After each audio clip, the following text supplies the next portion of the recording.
दस्तूर न्यूज में आपका इस्तकबाल है। देखिएगा आज की ये खबर।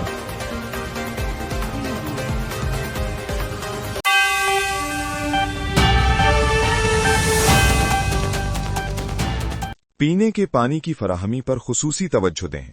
कलेक्टर हनमकोंडा चाहत बाजपाई। धर्मासागर फिल्टर बेड का field visit, water treatment plants का मुआयना। हनमकोंडा की जिला कलेक्टर और GWMC कमिश्नर चाहत बाजपाई ने मुतल्लिका हुक्काम को हिदायत दी है कि मौसम गर्मा के पेश नजर पीने के पानी की सप्लाई में कोई रुकावट नहीं होनी चाहिए। जुमे के रोज उन्होंने बल्दिया इंजीनियरिंग, पब्लिक हेल्थ, इरिगेशन और मिशन भगीरथा के अफसरान के हमरा धर्मासागर में कायम 60 MLD और 20 MLD के वाटर ट्रीटमेंट प्लांट्स का तफसीली दौरा किया। इस मौके पर उन्होंने पानी की दस्तयाबी, कलेक्टर ने कुक्करम नगर से पानी की आमद का जायजा लिया। हुक्काम ने बताया कि वहां 7.9 TMC पानी दस्तयाब है।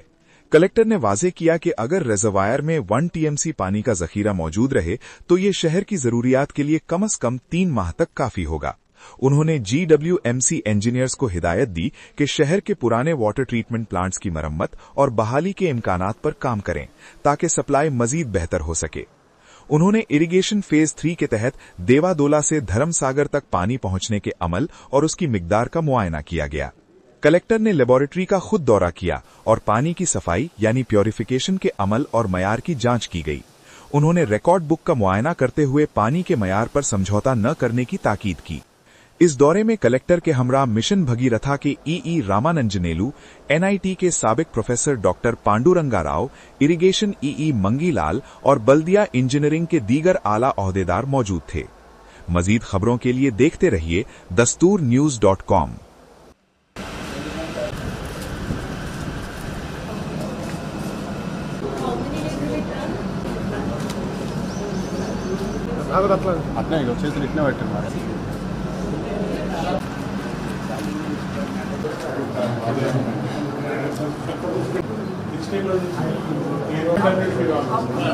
water tapping maybe